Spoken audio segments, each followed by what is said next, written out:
Kilian Mbappe's journey to the top isn't as straight as you think it is. From battling injuries to fighting his way into the toughest team in the world, this is the story of Mbappe's journey to the top. Wait till you hear about the incident that almost ruined his career. Mbappe was born on December 20th, 1998, and that year was pretty special for his home country. See, Mbappe was born in France, and at the time, they'd won the World Cup months back on their turf, beating a star-studded Brazil team 3-0 in the final. Safe to say, a lot of kids became fans of the national team right after, and Kilian was no different. Kilian's family was big on sports. His dad, Wilfried, was a former professional footballer, and his mum, Beza Lamry, used to play handball at the top level back in the day too. Add to that a half-brother who also turned pro as well, and from then on, it was clear Mbappe had a career kicking balls. It wasn't just his family seeing this too. The big European clubs were interested in him, and all of this led to the Mbappe bidding war early on. At the time, Mbappe was one of the promising talents of his generation. Playing for AS Bondy, he was already developing faster than most of his mates. Couple that with his physique for a kid, and Mbappe had the big clubs trying to sign him. First on the list was Chelsea, and they were so interested in him that they offered him a trial at the club's academy, and even gave him the chance to play a game with the under-10s team. After that, it was off to Madrid to play for the club's youth team too, and there Mbappe got the chance to meet some of the biggest names in the world. Heck, he even met this guy, Ronaldo. Add clubs like FC Bayern to the mix, and Mbappe was the hottest prospect on the block. But in the end, he decided he was going to stay home instead, and his next move changed his life. AS Monaco. At the time, the club was going through a new phase that brought a lot of changes. They just won the French League 2 and were looking to make a statement in the League 1 the following campaign, so they splashed the cash to make this guy the new face of the club, Radamel Falcao. But behind the scenes, Monaco was cooking something even bigger, and Mbappe was going to be the face of it. Apart from just buying big name players like Falcao, the owners had a pretty solid plan to turn the Monaco academy into one of the best in Europe. So they signed Mbappe to the academy, and the initial plan was to have him work his way through the ranks into the first team. But after only just 3 weeks in, his progress had skyrocketed. 3 weeks into his career, Mbappe made history by becoming the youngest player to play in a League 1 game, breaking a French legend's record, Thierry Henry. But this was only the beginning, because while most dudes would have been okay with breaking the appearance record alone, Mbappe was more than that. Heck, he wanted to dominate the league and show the world he was ready. And still, on that same 2015-16 season, he scored his first league goal for the club against Troyes, becoming the youngest baller in the league's history to find the back of the net at just 17 years. And from there, he took off. Months later, Mbappe signed his first professional contract with Monaco, a 3-year deal that was going to see him stay until 2019. And I bet the plan was to keep Mbappe in and around the team for the 2016-17 season. But no one could have predicted what was coming next, not even Mbappe himself. 46 games, 28 goals, and 17 assists. And those stats alone don't even tell the full story. That season, Mbappe announced himself to the world, especially in the Champions League, where Monaco surprised everyone. They'd made it out of the group stages, and in the round of 16, Mbappe took over.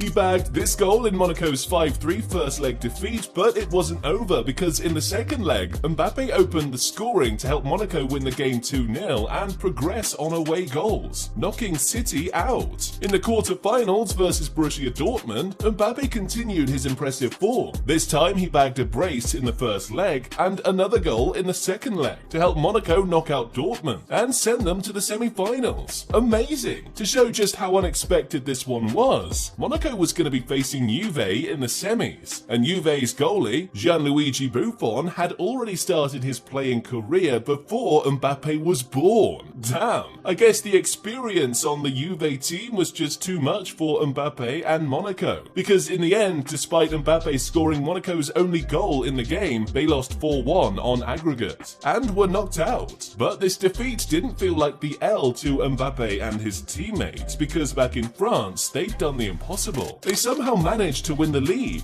Mbappe played a huge role in this too, notching an impressive 17 league goals for a teenager on his team's way to winning the league. With this kind of form, there was no way Mbappe would be staying at Monaco at the end of that. And this was the start of another bidding war. This time it was two clubs that realistically stood a chance of capturing Mbappe's signature, Real Madrid and PSG. And with Madrid failing to show any real interest, PSG capitalized on that and made Monaco an offer they knew they won't be able to resist. $145 million, and Mbappe was off to PSG as the second most expensive signing in football's history. Couple this with PSG making Neymar the most expensive baller on the planet weeks back, and it was clear Mbappe and Neymar were gonna be the new star power in Paris. But let's just say it didn't quite work out like that. 2017-18 and Mbappe wasted no time in settling in Paris. 21 goals and 16 assists in 46 games. But if I'm being honest, PSG didn't pay all that money for Mbappe just to win the league again. Heck, they could have signed me for free and I'd have done it. The plan from Nasser Al-Khelaifi and the PSG board was clear. It was to win the Champions League and get the team on board Mr. Football's channel on YouTube by hitting that subscribe button, meaning Neymar and Mbappe were supposed to help them do that, but they choked on it. Mbappe's PSG team got drawn against heavyweights Real Madrid in the competition, Mbappe's first official meeting with his idol, Cristiano Ronaldo. But this fairy tale didn't have a happy ending for PSG. Ronaldo scored twice in both legs to knock them out. On the bright side, they did manage to win the league, but this wasn't the highlight for Mbappe, because in the summer, my man owned the world. Coming into the 2018 World Cup in Russia, France arrived as a team with an outside chance. Thanks to impressive form, Mbappe made the cut for the plane to Russia, even bagging the iconic number 10 jersey, and made his name in the group stage. Mbappe scored the winning goal versus Peru in the second group stage game. France won the group, but somehow managed to bag Argentina in a huge match in the round of 16. And while it may have fazed some of his teammates, it didn't faze Mbappe, because in this game he had everyone going nuts. The game hadn't even gone 15 minutes when Mbappe did this. Foul back there. Hang on a minute. It's a penalty.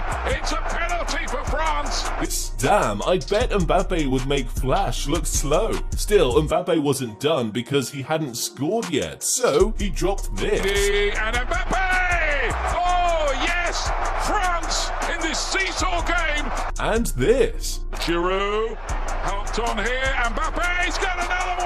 And helped France to win 4-3 against Messi's Argentina. A statement win. Mbappe was a monster to the opposition in this tournament. France made it to the final against Croatia, and once again Mbappe made history. Mbappe! Oh my word! With this goal, he became the youngest goal scorer in World Cup final history since Pelé in 1958. Incredible. It didn't just end there. Mbappe's impressive performances helped him scoop up the Young Player of the Tournament award, and coming back to France for the 2018-19 season, he was determined to show that his summer form wasn't just a purple patch. So he went at it again, only this time the results were even harder. 43 games, 39 goals and 17 assists. This time, with the form Mbappe was in, he was supposed to be leading PSG's charge to winning the Champions League, and despite topping a group that had eventual winners Liverpool and Napoli in it, they once again failed at the knockout stage, this time getting to the round of 16 against Manchester United. Despite taking a 2-0 win from the first leg at Old Trafford, in the return game at the Parc des Princes, the PSG team had a huge horror show, lost 3-1 and got knocked out on away goals. A disaster. Back in France, it was another league title for Mbappe. Add that to a golden boot too, and he was ready to go again in the 2019-20, until it happened.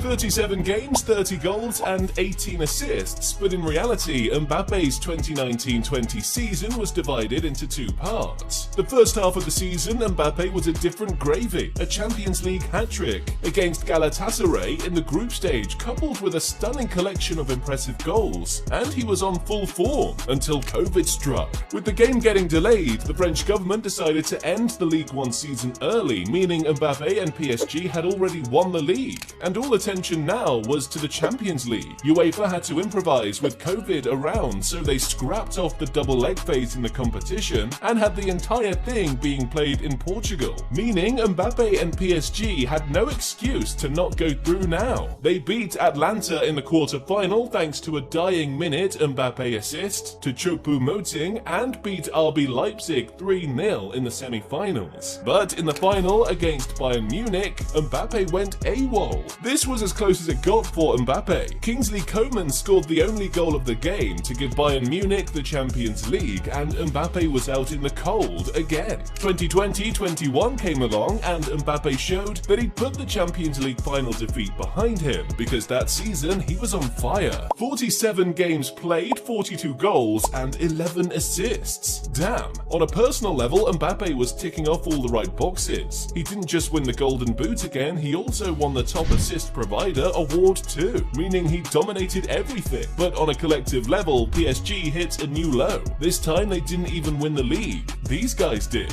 Lille, Champions League. PSG couldn't kick on from that COVID run, unfortunately. But once again, Mbappe proved he was easily the best player outside of Messi and Ronaldo. PSG got drawn to face Barcelona in the round of 16, another Mbappe versus Messi matchup. And this time, Mbappe won again. He didn't just win, he dropped a masterclass in Catalonia. A hat-trick against Barca with Messi watching. Add to that a goal in the 1-1 second leg draw, and Mbappe bagged 4 goals to knock Barca out. In the quarter-finals, Mbappe and PSG were facing the same team that beat them in last year's final, and this time, Mbappe popped 2 goals to knock Bayern out. But unfortunately, an injury in the semi-final second leg meant he couldn't do anything as PSG got knocked out by Man City. Well, at least he had the Euros coming in the summer with France, right? Let's just say he'd rather not remember this too. For the first time in his career, Mbappe had a tournament stinker. France was drawn into a crazy group with Portugal, Hungary and Germany, but they managed to finish top. And no, Mbappe didn't contribute to any of this. 1 assist all tournament. And in the round of 16 they faced Switzerland in a crazy game that finished 3-3 after extra time, meaning it entered a penalty shootout. And with everyone having scored for the Swiss to put them 5-4 up in the shootout, Mbappe had to score or France would get knocked out. And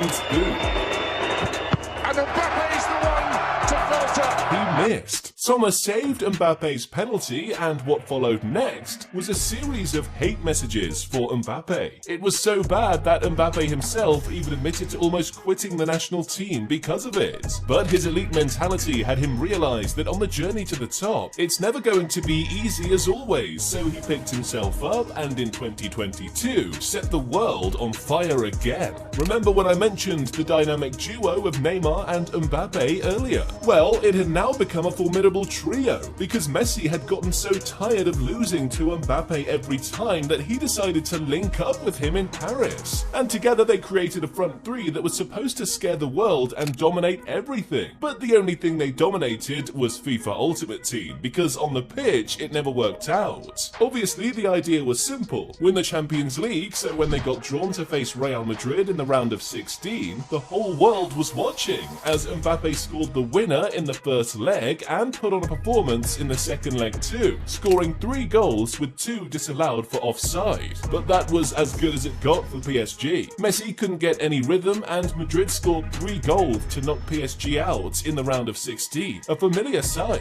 Back on the international scene, the Nations League was around the corner and Mbappe was on a mission to prove a point. After his disappointing Euros campaign, he lit up the tournament, bagging a goal and assist in the semi-final comeback win versus Belgium, and repeating the same feat in the final versus Spain to win his second trophy with the national team. Redemption. But it wasn't just on the pitch Mbappe was bagging all of the attention. Off it, he was making the headlines too. Real Madrid was back, and this time they really wanted him. At that point, Mbappe had just 1 year left on his PSG deal, and there was no way PSG was prepared to lose a player like him for free, meaning they couldn't afford to let him run down his contract, and also meaning they either had to sell him or make him renew. Madrid had 2 2 offers turned down, and the final day of the transfer window in 2022 was incredible. But in the end, Mbappe chose to stay. And to be fair to him, it would have been hard for any logical human being to say no after PSG offered him the bag of a lifetime. A 3-year deal, but the figures involved were out of this world. In his new contract, Mbappe was going to be earning between $6 to $7 million